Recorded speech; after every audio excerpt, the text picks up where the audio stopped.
Ready to enjoy learning English?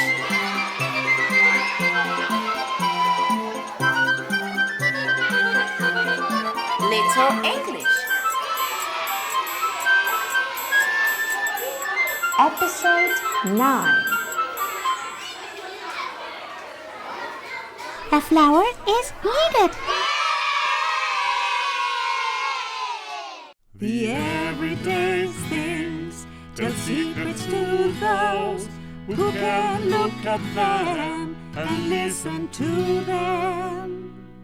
You need some wood to make a table.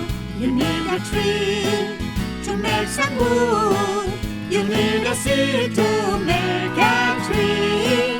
You need a fruit to make a seed. You need a flower to make a fruit. You need a flower. You need a flower to make a table. You need a flower. You need a branch to make a flower. You need a tree to make a branch. You need a wood to make a tree. You need a mountain to make a wood. You need the earth to make a mountain. You need a flower to make the earth. You need a flower to make everything. You need some wood to make a table. You need a tree to make some wood. You need a seed to make a tree. You need a fruit to make a seed. You need a flower to make a fruit. You need a flower. You need a flower. You need a flower to make everything. La la la la la. La la la la la. La la la la la. La la la la la la. La la la la la la la la.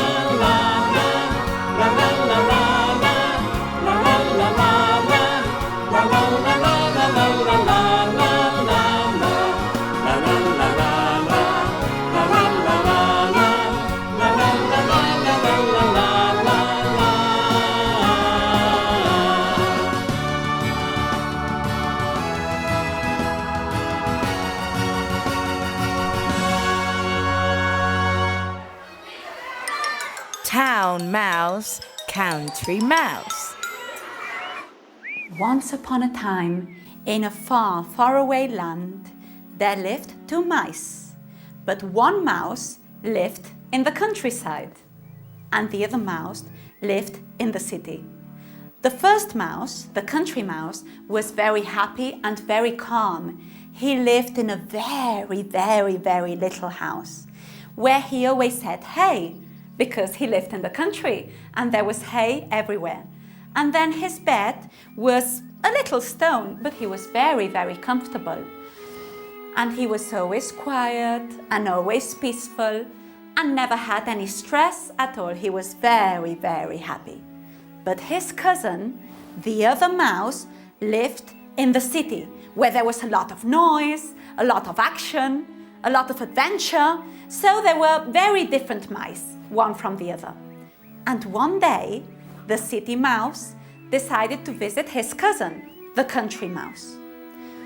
But when he arrived to the country, he wasn't very happy. He was complaining about everything. Food, only hay? There isn't anything else but hay? And the country mouse said, "Well, hay is very healthy, and hay is very good for you. I prefer the city, where I can eat everything that I want, and everything is greater and more action and more adventure." And the country mouse said, "Well, here there is peace and quiet, and you can sleep." So the city mouse said, "Okay, let's go to sleep." So when he saw the little bed that was a stone, "This is your bed?" And the country mouse said, "Yes, this is my bed. This bed is awful and it's hard. I prefer my bed in the city, which is big and comfortable and with cotton." You know cotton, which is very soft, a material which is very soft. I prefer the city.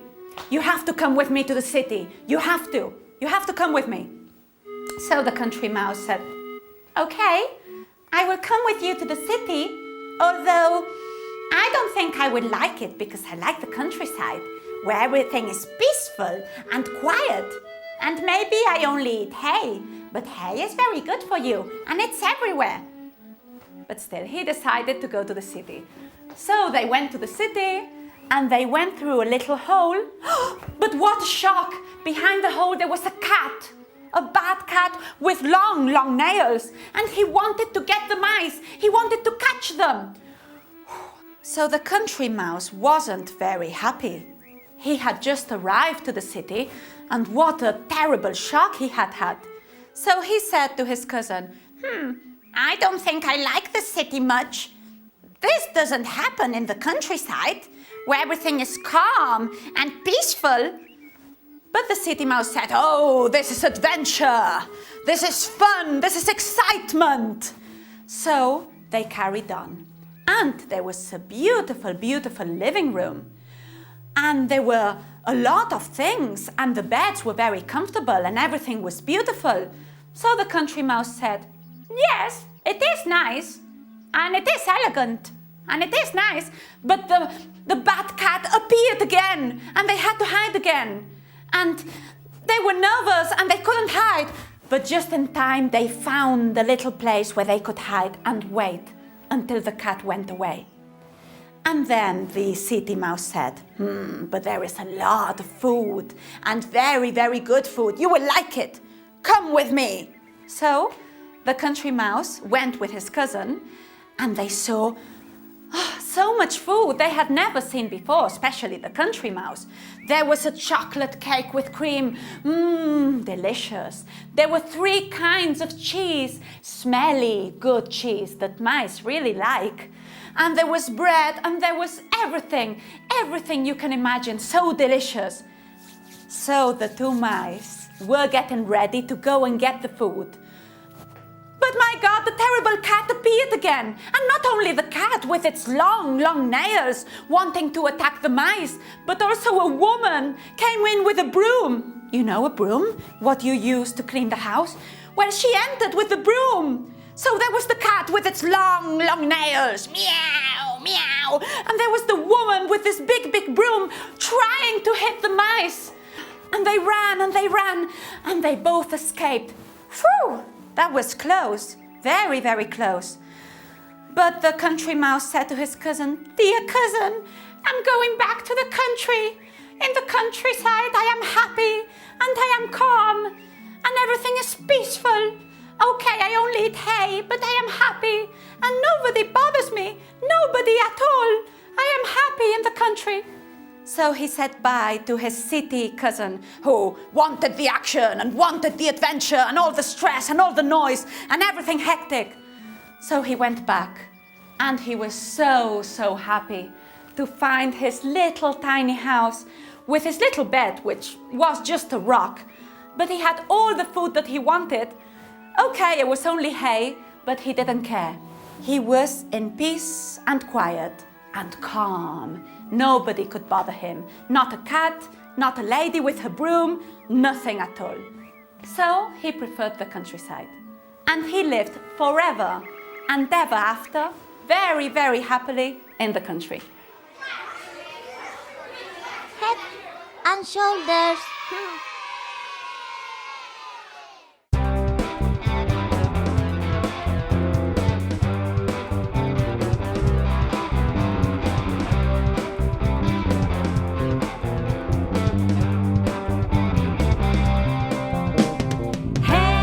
Shoulders, knees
knees and toes.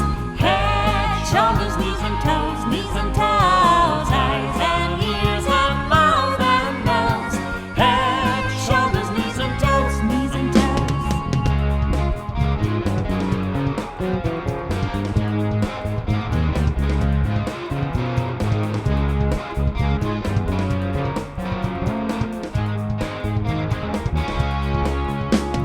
Head, shoulders, knees and toes, knees and toes. Head, shoulders, knees and toes, knees and toes. Eyes and ears and mouth and nose. Head, shoulders, knees and toes, knees and toes.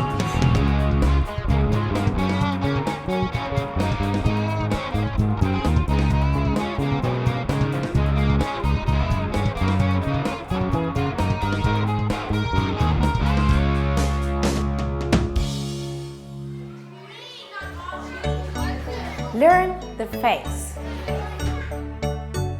Do you know where the face is? It's here, in our head. The different parts of the face lets us do the most important things, like see, hear, taste food, or smell. Let's see the names of the different parts and see how each one can help us. For example, we have the head, as you can see. Our head has our face. And in our face, we find the forehead. You see? Then we have our hair. We can have long hair or short hair. My hair is quite long. Then we can find our two eyes, which we use to see. Then we can have freckles. I used to have freckles, but I get my freckles in the summer when the sun is shining. Then we can have a nose. Our nose, we use our nose to smell food, to smell flowers. Then we have our mouth. We use our mouth to speak, to sing, to eat. Then we have our ears. We have one ear and two ears. And we use them to listen to music, to hear what our grandparents said or our parents. So, we can smile with our mouth to say, see you soon.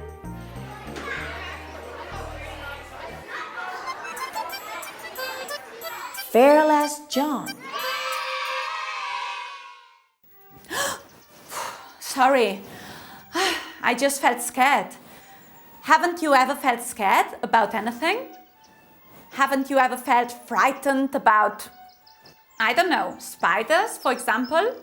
Or mice? Or I don't know, night? John hasn't. A boy called John. He has never been scared about anything at all, unlike me, and unlike his brother Paul, who was always scared about spiders, and John always said, there are only spiders.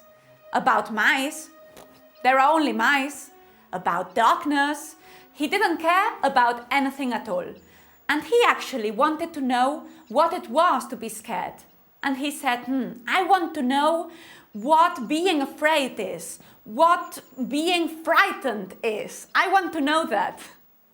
And Paul always said, no, it's better not to know. It's better not to know. It's always better. So John was very strong and he was never scared.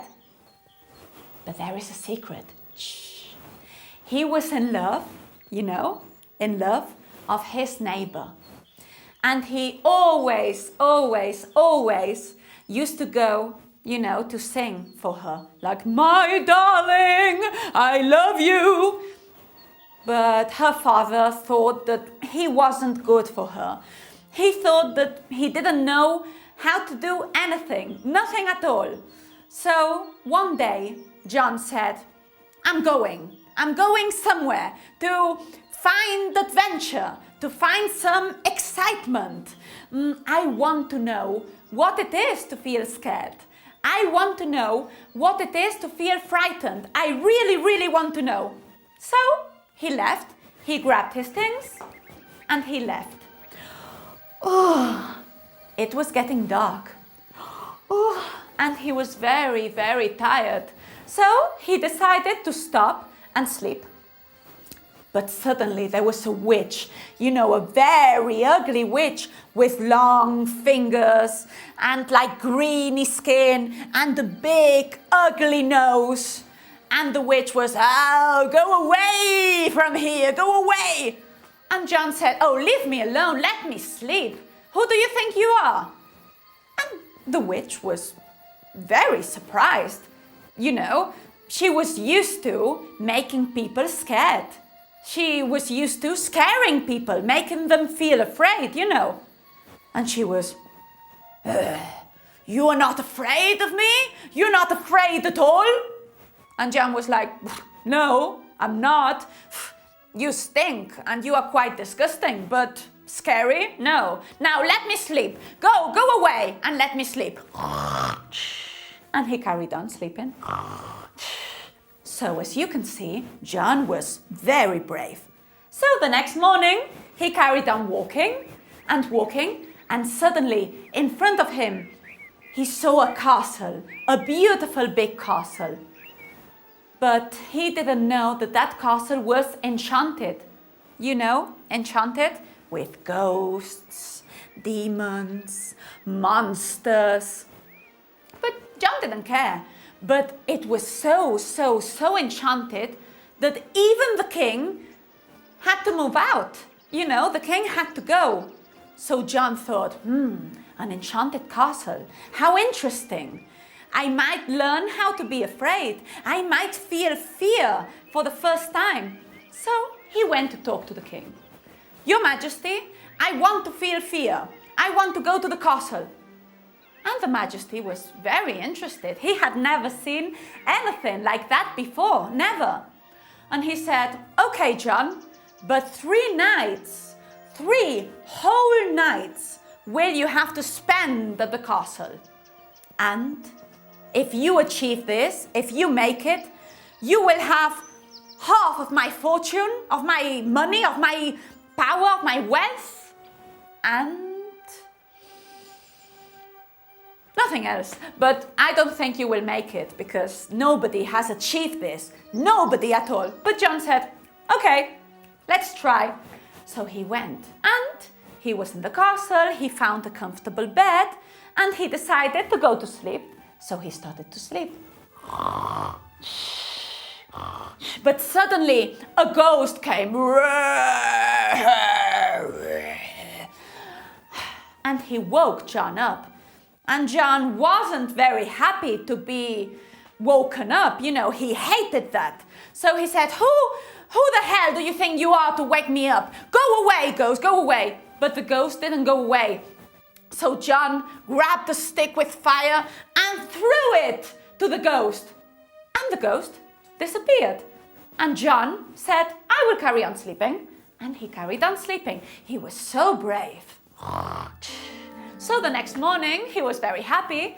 He opened the window and he yelled, "I have already spent 1 night, 1 whole night." And the king answered, "Yes, but you still have 2 to go."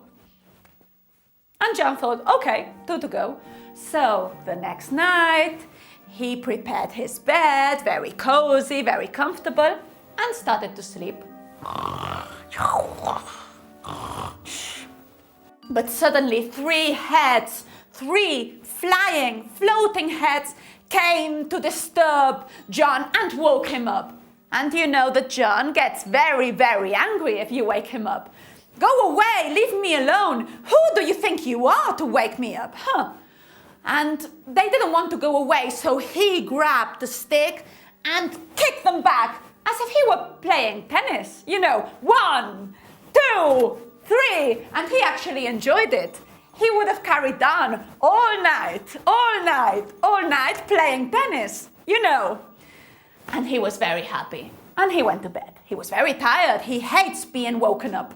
So the next morning, he opened the window and he yelled, "Ha! I have already spent 2 nights, 2 whole nights, ha ha ha!" And the king answered, "Yes, but you still have 1 to go, 1 to go." And John thought, "Okay, I have 1 to go. Cool." And the next night, John got his bed ready and went to bed and started to sleep. But suddenly a tiger, a tiger, one of these animals with a lot of stripes that are very scary and have long teeth, they can eat you, And he started, and the tiger got John's head. John's head was inside the tiger's mouth. Can you imagine? Inside the tiger's mouth? But, you and me, we would be paralyzed of fear. We wouldn't move.